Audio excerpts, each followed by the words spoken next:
जय हिंद साथियों, स्वागत है आपका मिस्टर एग्रीकल्चर एकेडमी के ऑनलाइन प्लेटफॉर्म पे। तो साथियों, अपन सर बोरलॉग टेस्ट सीरीज का एक और रिजल्ट और उसकी आंसर की के एनालाइज के लिए एक और सेशन लेके आए हैं आपके लिए। तो सबसे पहले सर्वप्रथम अपन इन होनहार विद्यार्थियों को बहुत बहुत शुभकामनाएं देते हैं, जिन्होंने अपने कठिन परिश्रम से सर बोरलॉग टेस्ट सीरीज के 10वें टेस्ट के अंतर्गत प्रथम, द्वितीय और तृतीय अंक और स्थान प्राप्त किए। जिसमें से अपन बात करेंगे, प्रथम स्थान पे रहने वाले कौन है। प्रथम स्थान पे आपके रहे थे सक्कू कासनिया, जिन्होंने 98% प्राप्त किए। द्वितीय पे अंकित कुमार हैं 90% के साथ। और थर्ड पे दो कैंडिडेट आए हैं साथियों, एक तो सुनीता और एक अनिल। दोनों ने तीसरा रैंक हासिल किया है 88% के साथ। तो साथियों, सर बोरलॉग टेस्ट सीरीज का जो 10वां टेस्ट था, उसके अंतर्गत इन्होंने बहुत ही शानदार प्रयास के माध्यम से शानदार अंक अर्जित किए। तो आगामी टेस्ट के अंतर्गत आप भी अपना नाम इस बोर्ड के अंतर्गत मेंशन करवा सकते हो। आप भी इस रैंक वाली लिस्ट के अंतर्गत आ सकते हो। उसके लिए आपको प्रयास करना है, जिसके लिए आपको पहले ही मिस्टर एग्रीकल्चर एकेडमी के द्वारा आपको सिलेबस बता दिया जाता है और उसी के प्लेटफॉर्म पे आपका टेस्ट जो निशुल्क लिया जा रहा है साथियों। तो इस सर्विस का आप ज्यादा से ज्यादा लाभ उठा लीजिएगा और इस क्लास को ज्यादा से ज्यादा अपने दोस्तों के साथ, अपने सहपाठियों के साथ शेयर कर लीजिएगा, जिनसे उन्हें भी इसका लाभ मिल सके। तो साथियों, करना कुछ नहीं है आपको।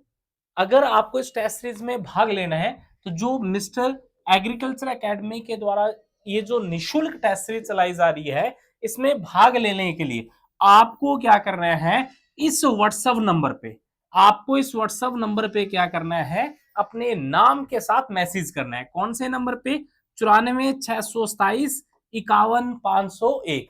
इस व्हाट्सएप नंबर पे आपको मैसेज करना है और आपको टेस्ट सीरीज वाले ग्रुप के अंतर्गत ऐड कर दिया जाएगा, जो निशुल्क चलाई जा रही है साथियों। और इसमें आप भाग लेकर अपनी तैयारी का अच्छे से मूल्यांकन कर सकते हो। चलो साथियों, बात करते हैं अपन इस टेस्ट सीरीज के इस टेस्ट की आंसर की का एनालाइज के अंतर्गत। तो पहला क्वेश्चन आपका था, प्रकाश संश्लेषण में कौन सा रंजक शामिल होता है। यानी कि वो बात कर रहा है कि कौन सा पिगमेंट है जो आपका फोटोसिंथेसिस की प्रोसेस के अंतर्गत पाया जाता है। तो कौन सा हो जाएगा? तो अगर अपन डायरेक्ट आंसर की बात करें, तो वो आपका कौन सा रहता है? क्लोरोफिल रहता है साथियों। आपको याद हो तो अपन जब भी प्रकाश संश्लेषण की अभिक्रिया के बारे में पढ़ते हैं, तो एक डेफिनेशन आती है भी, क्या किया जाएगा उसमें अपन बात करते हैं भी, कार्बन डाइऑक्साइड और जल की सहायता से प्रकाश संश्लेषण जो होता है, उसमें उसके लिए मतलब ये दो चीजें तो चाहिए ही चाहिए उसको। कौन सी? CO2 चाहिए, प्लस में H2O। CO2 प्लस में H2O। और इसमें अपन बात करते हैं, उसे लाइट की भी आवश्यकता होती है। और क्या? और साथियों, उसे क्लोरोफिल की भी क्या होती है? आवश्यकता होती है। तो कार्बन डाइऑक्साइड और जल लाइट और क्लोरोफिल की उपस्थिति में क्या बनाता है? वो आपका ग्लूकोज बनाता है। क्या बनाता है साथियों? ग्लूकोज बनाता है। और प्लस में क्या है? ऑक्सीजन जो गैस है वो बाहर निकाली जाती है। ये आपकी प्रकाश संश्लेषण की अभिक्रिया होती है। इसमें देख लीजिएगा, जो पिगमेंट आपका जरूरी है वो क्लोरोफिल है। तो इसका राइट आंसर क्या हो जाता है? वो क्लोरोफिल। अब बात करते हैं, एक चीज और देखना, कैरोटीन और जो जेंथोफिल होते हैं, दोनों को अपन संयुक्त रूप से किस नाम से जानते हैं? कैरेटोनाइड के नाम से जानते हैं साथियों। किस रूप से? कैरेटोनाइड के नाम से जानते हैं कैरोटीन और जेंथोफिल को। अगर दोनों की बात करें ना साथियों, तो ये दोनों क्या रहते हैं? वसा में घुलनशील रहते हैं। कौन से? कैरोटीन और जेंथोफिल, जिनको संयुक्त रूप से कैरेटोनाइड्स के नाम से जाना जाता है। और दोनों क्या है? वसा में घुलनशील रहते हैं ना। किस में रहते हैं? वसा में घुलनशील रहते हैं। जहां आपने कैरोटीन को तो गाजर में पढ़ा होगा, मैक्सिमम पाया जाता है, वहीं अपन बात करते हैं कैरेटोनाइड्स की। ठीक है। और दूसरा साथियों, बात करें इनके अलावा जो एंथोसाइनिन आपका रह जाएगा, एंथोसाइनिन के संदर्भ में ध्यान रखना, ये दोनों वसा में घुलनशील होते हैं, तो एंथोसानिन आपका पानी में घुलनशील होता है। एक बैंगनी रंग का आपको पिगमेंट मिलेगा। ये क्या होता है साथियों? बैंगनी रंग का पिगमेंट होता है, जो आपने सेब के अंतर्गत पढ़ा होगा, ये एंथोसाइनिन। तो पहले क्वेश्चन का राइट आंसर रह जाएगा आपका क्लोरोफिल। दूसरा अपन बात करेंगे क्वेश्चन की, पौधों में पानी की हानि किस प्रक्रिया से होती है? वो कह रहा है जो वाटर लॉस है, वाटर लॉस किस प्रोसेस के माध्यम से होगा? तो श्वसन में ऐसा कुछ नहीं होता। तो यहां बात करेंगे श्वसन में होता क्या है। श्वसन और प्रकाश संश्लेषण दोनों की विपरीत प्रक्रिया है साथियों। प्रकाश संश्लेषण अभी अपन ने पढ़ा है, क्या करता है, CO2 प्लस H2O मिलकर क्या है, ग्लूकोज यानी कि कार्बोहाइड्रेट प्लस ऑक्सीजन का निर्माण करता है। और श्वसन में क्या होता है, श्वसन में ये प्रक्रिया दोबारा चलती है। ये प्रक्रिया चलेगी तो इसके बाद बनेगा क्या, अगर वो वायवीय श्वसन है तो ये प्रोडक्ट अपने पास आ जाएंगे, और अवायवीय है तो वो अल्कोहल वगैरह में चेंज हो जाता है। तो श्वसन ये रहता है, तो इनमें तो वाटर लॉस हो नहीं रहा है आपका। फिर बात करते हैं प्राशन। प्रासरण क्या रहता है? प्राशन है ना, प्राशन में अपन कह रहे हैं इसके अंतर्गत क्या है, एक अर्ध पारगम्य झिल्ली होती है आपकी। क्या होता है साथियों?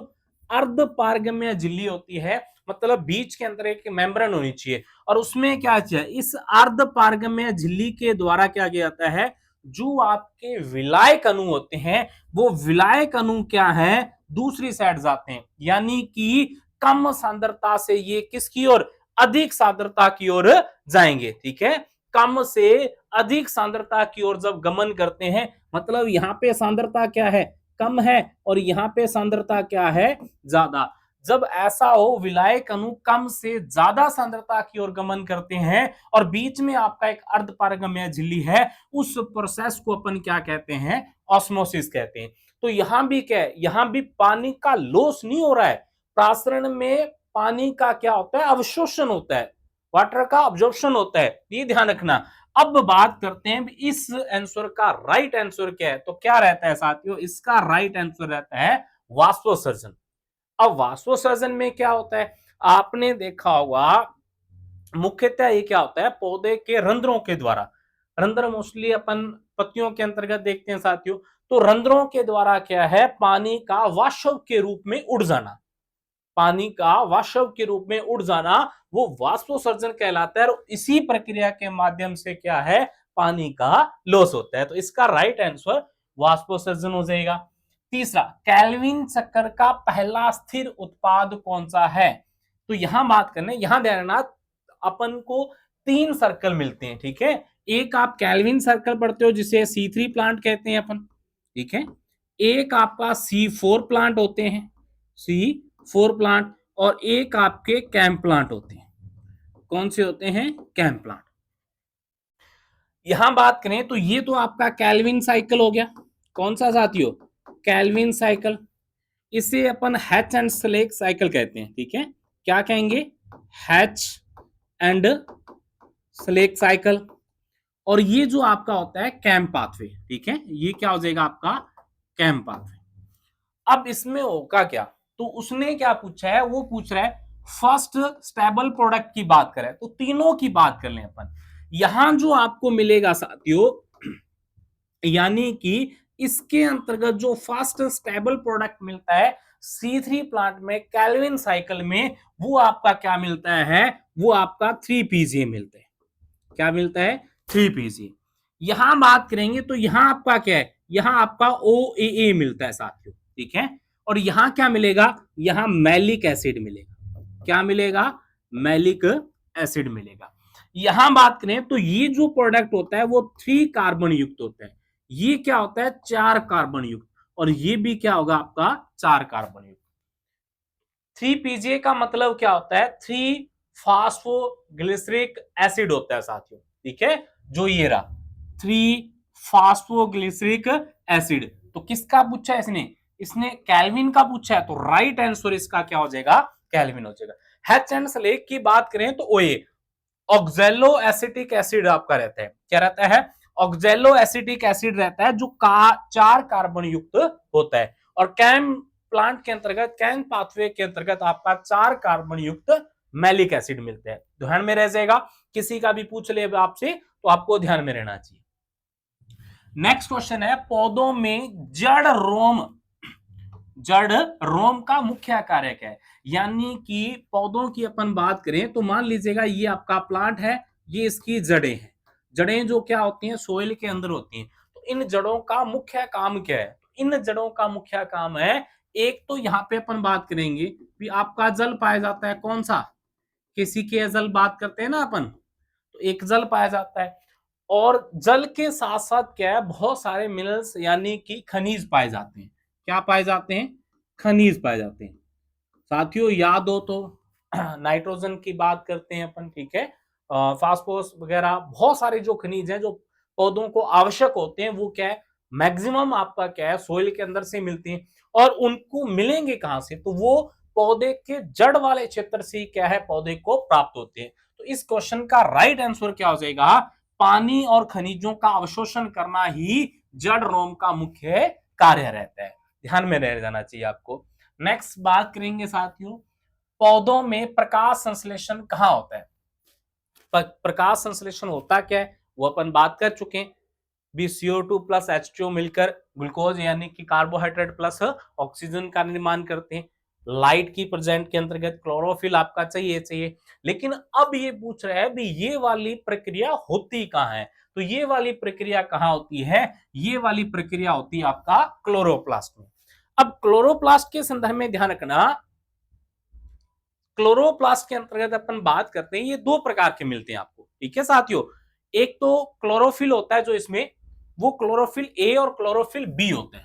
यानी कि क्लोरोफिल ए और क्लोरोफिल बी की अपन बात करते हैं। अब ध्यान रखना, यहीं से अपन दो तीन क्वेश्चनों की सहायता से दो तीन क्वेश्चन अपन हल करने की कोशिश करेंगे। क्लोरोप्लास्ट के अंतर्गत जो क्लोरोफिल आपका होता है वो क्लोरोफिल ए और बी होता है। तो इसका एक फार्मूला भी आपको याद रखने हैं। होता क्या, वही फार्मूला जो आपका कार्बोहाइड्रेट का होगा, यानी कि सी होगा, कार्बन होगा, हाइड्रोजन होता है, ऑक्सीजन होता है। ये तीन चीजें तो होंगी। इसके अलावा बात करें तो आपका नाइट्रोजन होगा और उसके अलावा क्या है, मैग्नीशियम होता है। ये आपको ध्यान में रखना है। अब कितना क्या कुछ होता है, तो सी 55 होगा साथियों इसमें, ठीक है, मतलब कार्बन की संख्या 55 होती है। हाइड्रोजन आपका 72 रहता है, यानी कि बेहतर रहता है। ऑक्सीजन आपका 5 और नाइट्रोजन आपका 4। ये फार्मूला रह जाएगा क्लोरोफिल ए का, सी 55, H 72, ओ 5 रह जाएगा, N 4 और मैग्नीशियम। तो यहां भी ध्यान रखना भी क्लोरोप्लास्ट यानी कि क्लोरोफिल के अंतर्गत ये भी आपका प्रमुख है, कौन? मैग्नीशियम जरूरी है। नेक्स्ट कोई क्वेश्चन अपन बात करेंगे तो मैग्नीशियम वाला आएगा। अब क्या है, बी में क्या चेंज होगा? बी में कुछ नहीं चेंज होता साथियों, माइनर सा ही चेंज है आपका, माइनर सा ही चेंज है। वो चेंज क्या करना है, तो सी 55 ही रहेगा आपका, एच आपका 70 हो जाता है, O6 हो जाता है, N4 और मैग्नीशियम हो जाएगा। बस इतना सा चेंज है दोनों के अंतर्गत। तो यहां बात करें तो ये बातें आपको क्लोरोप्लास्ट में ध्यान रखनी है। प्रकाश संश्लेषण जो आपका होता है जिसके माध्यम से कार्बोहाइड्रेट बनेगा और ऑक्सीजन बाहर निकलेगी, वो ध्यान रखना है। उसके बाद क्वेश्चन है आपका, कौन सा हार्मोन फल पकने में मदद करता है? तो कौन सा करता है? एथिलीन आपका क्या करेगा, फ्रूट राइपनिंग के रूप में जाना जाता है फल को पकाने। साथियों ध्यान रखना, फल आपके दो प्रकार के होते हैं, क्लाइमेट्रिक और एक नॉन क्लाइमेट्रिक। यानी कि एक फल जो पकने के बाद तोड़े जाते हैं और दूसरे जिनको पहले ही तोड़ लिया जाता है और बाद में पकाया जाता है। तो उन्हीं की बात करें जिन्हें बाद में पकाने की कोशिश अपन करते हैं, उसके लिए क्या जरूरी है, इथाइलिन आपका जरूरी है।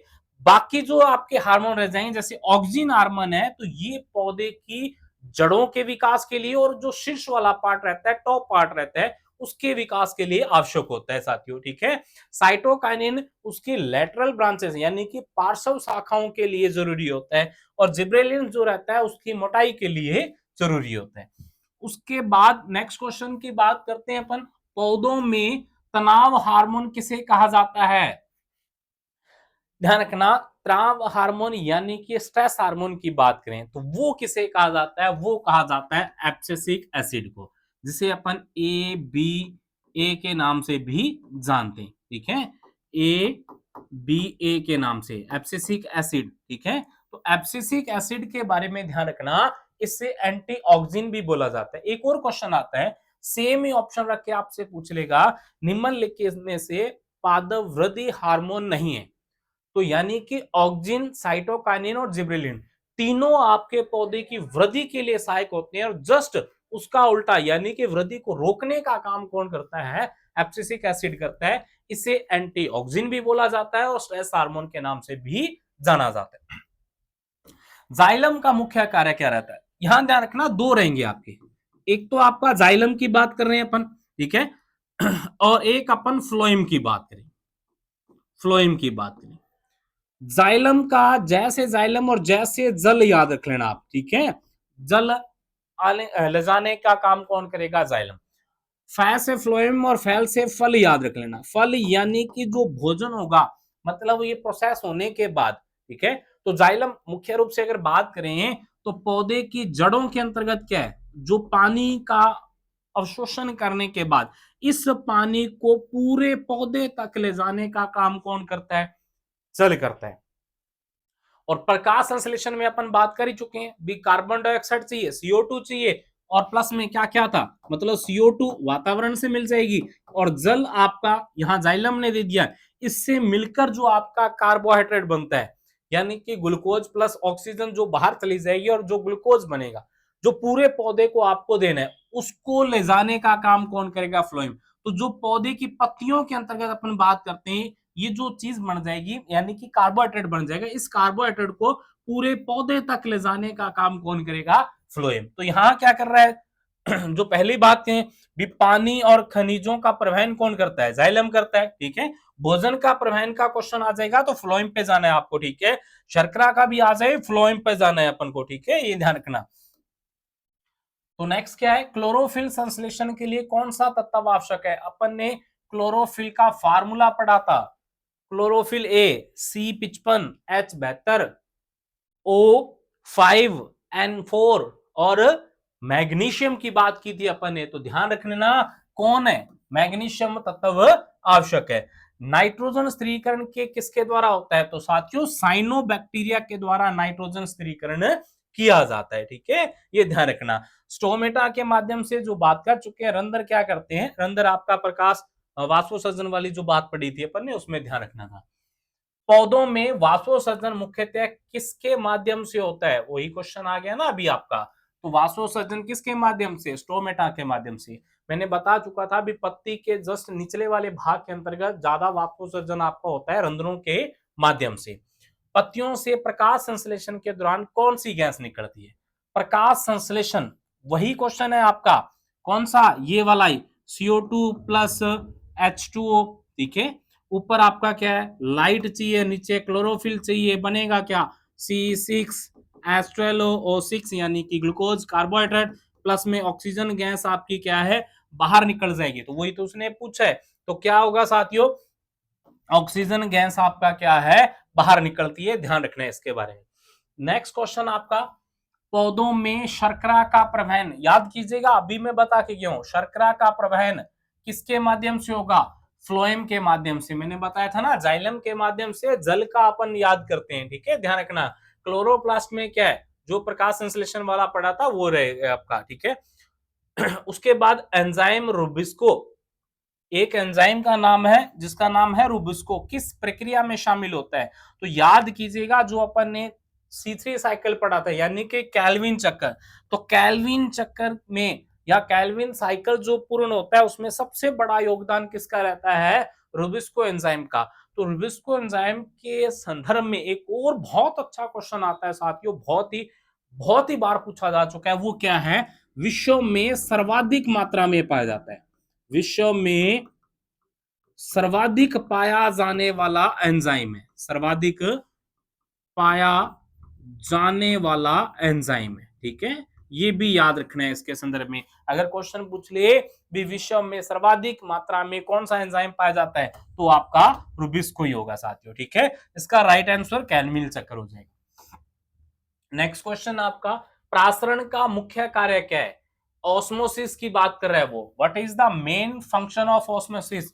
मैंने आपको बताया था ऑस्मोसिस का मतलब क्या है, भी अर्ध पारगम्य झिल्ली के माध्यम से विलाय के अणुओं का कम सांद्रता से अधिक सांद्रता की ओर जाना ही प्रासरण कहला रहा था। तो उसका क्या हो जाएगा, पानी का अवशोषण हो जाएगा साथियों, यानी कि ये पानी का अवशोषण करता है। ठीक है, ये ध्यान रखना। कैम चक्कर किन पौधों में पाया जाता है, जिसमें प्रथम अपन ने जो स्टेबल प्रोडक्ट की बात की थी ना, फर्स्ट स्टेबल प्रोडक्ट कैम में कौन सा था, मैलिक एसिड था आपका, 4 कार्बन युक्त। ठीक है, तो ये किन में होता है साथियों, ये ध्यान रखना, ये किन में पाया जाता है, शुष्क स्थलीय पौधे, डेजर्ट प्लांट के अंतर्गत कैम चक्कर पाया जाता है आपका। उसके बाद स्टोमेटा के खुलने और बंद होने को नियंत्रण कौन करता है, तो कौन करेगा, पोटेशियम करेगा साथियों। ठीक है, तो कौन नियंत्रित करेगा, पोटेशियम आपका नियंत्रित करता है। नेक्स्ट क्वेश्चन है, जल पौधों में जल का मुख्य परिवहन किस ऊतक से होता है, किसका बात कर रहा है वो, जल के परिवहन की बात करें, सिंपल सा क्वेश्चन था, जाइलम है। ठीक है, तो 18वें का आंसर क्या हो जाएगा, जाइलम हो जाएगा साथियों। ठीक है, तो जल का परिवहन कौन करता है, जाइलम करता है ना, ये ध्यान रखना है अपन को।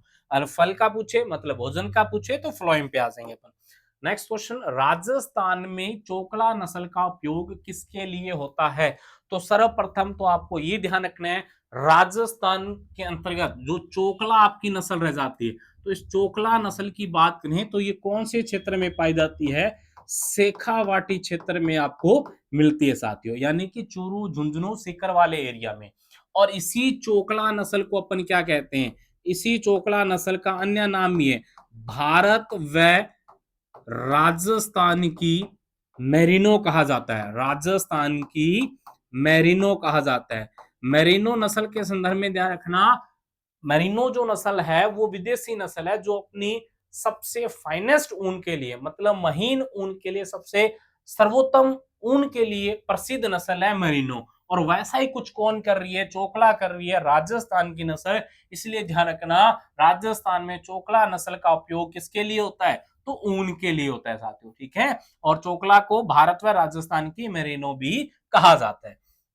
मालपुरा नस्ल मुख्य रूप से किस राज्य में पाई जाती है, तो किस राज्य में पाई जाती है, मालपुरा राजस्थान में पाई जाती है। कहां से, मालपुरा टोंक का इसका उत्पत्ति स्थान माना जाता है। मालपुरा नस्ल के संदर्भ में देखना, ये मुख्यतः किसके लिए पाली जाती है, मांस के लिए पाली जाती है।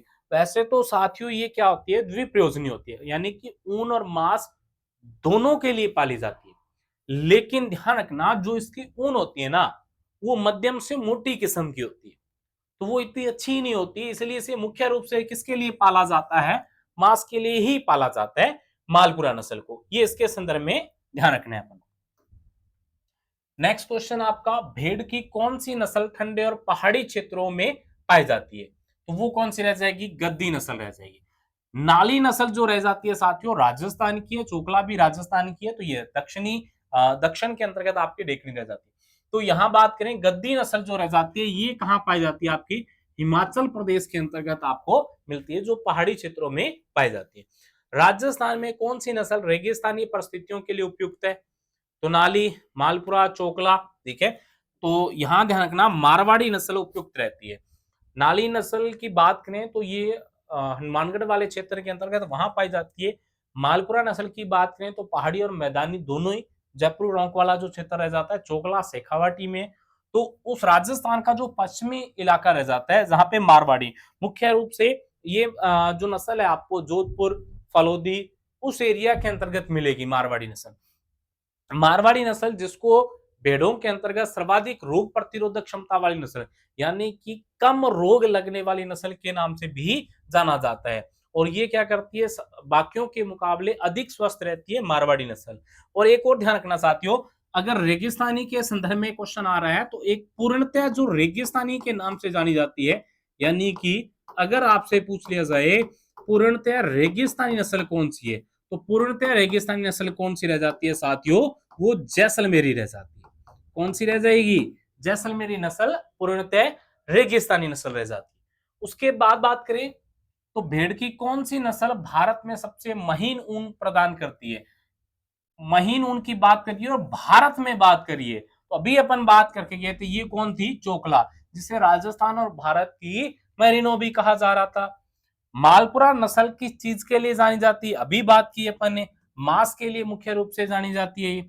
और ध्यान रखना, मालपुरा नस्ल की बात करें यानी कि भेड़ की बात करें तो भेड़ के मांस को क्या कहते हैं? मटन कहा जाता है साथियों। क्या कहा जाता है? मटन कहा जाता है। एक और वर्ड आपने सुना होगा, बीफ आपने सुना होगा, आपने बफन सुना होगा, आपने चेवन सुना होगा, आपने चिकन सुना होगा, आपने पोर्क सुना होगा। बीफ गाय के मांस को कहते हैं, बफन भैंस के मांस को, मटन भेड़ के मांस को, चेवन बकरी, चिकन मुर्गी और पोर्क सुअर के मांस को कहा जाता है। गद्दी नस्ल कहां पाई जाती है? अभी बात की थी अपन ने, हिमाचल प्रदेश में पाई जाती है साथियों। शुष्क खेती में फसल प्रबंधन हेतु बीज दर कितनी अधिक होनी चाहिए? यानी कि आप क्या कर रहे हो आप ड्राई फार्मिंग के अंतर्गत अगर ड्राई फार्मिंग करना चाहते हो तो आपको ज्यादा लॉस ना हो, तो उसके लिए आप क्या करते हो, जितनी सामान्य रूप से आपने बीज दर रखनी है उससे 10 से 15% क्या करते हो, बीज अधिक रखते हो साथियों। नेक्स्ट क्वेश्चन है आपका, शुष्क खेती में फसल प्रबंधन हेतु बुआई की दिशा क्या होनी चाहिए? पूर्व से पश्चिम। तो इसका आंसर क्या रह जाता है आपका? पूर्व से पश्चिम रह जाएगा। नेक्स्ट क्वेश्चन है, मिक्स क्रॉपिंग का उद्देश्य क्या होता है? मिक्स क्रॉपिंग यानी कि दो फसलों को मिलाकर बोया जाता है साथियों। तो उसका उद्देश्य होता है भी एक फसल आपका अगर कम आपको उपज प्राप्त कर रही है यानी कि उससे आपको लॉस की संभावना हो रही है तो उसकी पूर्ति दूसरी फसल कर दे, तो यानी कि इसमें क्या हो जाएगा, एक फसल नहीं होने पर दूसरी फसल का मिलना ही इसका उद्देश्य होता है। सूखा सहनशील बाजरा की किस्म कौन सी रह जाएगी? तो याद रखना आरएचबी, राजस्थान हाइब्रिड बाजरा। तो आरएचबी 19 क्या रहती है? सूखा सहनशील बाजरा की किस्म रह जाती है। तो याद रह जाएगा साथियों। अब बाकियों की बात कर लें तो जो सीएसवी रह जाती है 17, ये किसकी किस्म रह जाती है? ये ज्वार की रह जाती है। किसकी रह जाएगी? ज्वार की रह जाएगी। और फिर टीसी की बात करें अपन, टीसी 25 जो रह जाती है तो ये ध्यान रखना, ये किसकी रह जाती है? ये तिल की रह जाती है। किसकी रह जाएगी साथियों? तिल की रह जाएगी। और आरएमओ 257 किसकी रह जाती है? ये मोठ की रह जाती है। किसकी रह जाती है? मोठ की किस्म। ये सारी किस्में है तो सूखा सहनशील, लेकिन अगर सूखा सहनशील बाजरा की पूछे तो आरएचबी 90, सूखा सहनशील तिल की पूछे तो टीसी 25 और सूखा सहनशील ज्वार की पूछे तो सीएसवी 17 और मोठ की पूछे तो आरएमओ 257 याद रखें। नेक्स्ट क्वेश्चन है आपका, सूखी भूमि कृषि यानी कि ड्राईलैंड फार्मिंग में औसत वार्षिक वर्षा कितनी होनी चाहिए? ध्यान रखना ये 3 पैमाने होते हैं आपके, ठीक है। कौन से रह जाएंगे? एक तो होता है आपका 75 सेंटीमीटर से कम, एक हो जाएगा 75 से 115 सेंटीमीटर और एक हो जाएगा 115 सेंटीमीटर से ज्यादा। तो 75 सेंटीमीटर से कम मतलब कि ड्राई फार्मिंग की बात करें, किसकी बात करें? ड्राई फार्मिंग की। और 75 से 115 की बात करें तो ये हो जाएगा आपका ड्राई लैंड फार्मिंग की। और 115 सेंटीमीटर से ज्यादा हो जाए तो ये बात कर रहा है आपका रेनफेड फार्मिंग की। किसकी बात कर रहा है? रेनफेड फार्मिंग की। तो यहां इसने ड्राई लैंड का पूछा है, बीच वाला, यानी कि 75 से 115 सेंटीमीटर इसका राइट आंसर रह जाएगा साथियों। ये 3 होते हैं, तीनों का ध्यान रखना। किस प्रकार की कृषि में वार्षिक वर्षा 100 से 300 मिलीमीटर रहती है? तो किसमें रहेगी? शुष्क खेती में। यहां भी 3 होते हैं, ठीक है। एक आपका होता है अति शुष्क, क्या हो जाएगा? अति शुष्क। एक आपका शुष्क हो ही गया साथियों, और एक होता है अर्ध शुष्क, क्या हो जाएगा? अर्ध शुष्क हो जाएगा। अगर तो 100 से कम है 100 से कम है तो वो किस में आ जाएगा? अति शुष्क में, ठीक है। और 100 से 300 में तो शुष्क में, और 300 से ज्यादा है तो अर्ध शुष्क में। इसने 100 से 300 पूछा है तो इसका राइट आंसर शुष्क खेती हो जाएगा, ये ध्यान रखना। नेक्स्ट क्वेश्चन है, पौधे द्वारा पत्तियों से पानी की हानि को रोकने वाले पदार्थ क्या कहलाते हैं? यानी कि आपको रोकना है साथियों तो इसका राइट आंसर क्या हो जाएगा? अब बात करिए भी पानी क्या नहीं, वाटर लॉस है, तो वाटर लॉस अपन ने बात की थी वाष्पोत्सर्जन के द्वारा हो रहा है। वाष्पोत्सर्जन क्यों होता है? अपन ने स्टोमेटा की बात की, तो आपको करना क्या है? स्टोमेटा बंद करने वाले ही चाहिए आपको, जिससे आपका वो पानी की हानि रुक जाएगी। तो इसका राइट आंसर ए हो जाएगा। 33 नंबर है, सूखा सहनशील ग्वार की किस्म कौन सी रह जाती है। अब इसने ग्वार पूछा है, तो सूखा सहनशील ग्वार की किस्म रह जाती है RGC 976। तो RGC 976 आपकी किसकी किस्म है, ग्वार की है, सूखा सहनशील। अब C152 की बात करें तो ये आपकी कॉपी यानी कि चवला की रह जाएगी साथियों। किसकी रह जाती है, चवला की सूखा सहनशील किस्म रह जाती है। अब T21 आ गया आपका, तो ये आपकी रह जाती है अरहर की साथियों। किसकी रह जाती है, अरहर की। तो ये अरहर की रह जाएगी। और GL24 आपकी रह जाती है ग्राउंडनट यानी कि मूंगफली की रह जाती है। किसकी रह जाती है, मूंगफली की। तो अगर आपसे पूछे भी सूखा सहनशील किस्म ग्वार की कौन सी है, तो RGC 976। अरहर की कौन सी है, T21 रह जाएगी। चवला की कौन सी है, C152। और मूंगफली की कौन सी है, JL24। तो JL24 मूंगफली की सूखा सहनशील किस्म। सॉरी, नेक्स्ट बात करते हैं अपन सूखे के प्रकार में भयंकर सूखा किसे कहा गया है, तो वो कहा गया है जब वार्षिक वर्षा 50% से कम हो। नेक्स्ट है, राजस्थान का औसत वार्षिक वर्षा स्तर कितना रहता है, 57.5 सेंटीमीटर। और ये आपका किसका रह जाता है, ये भारत का रह जाता है, इंडिया का रह जाएगा। ठीक है साथियों। शुष्क खेती के लिए कौन सा मृदा संरक्षण उपाय उपयुक्त है, गहरी जुताई, हरी खाद डालना, स्थायी सिंचाई करना, मल्चिंग। तो मल्चिंग आपका क्या रहता है, ड्राई फार्मिंग के लिए बहुत अच्छा है साथियों, सुटेबल रहता है। उसके बाद किस्म के 851 किस फसल की है, के 851 किसकी रह जाती है, मूंग की किस्म रह जाती है ना। तो के 851 किसकी है, मूंग की किस्म रह जाती है।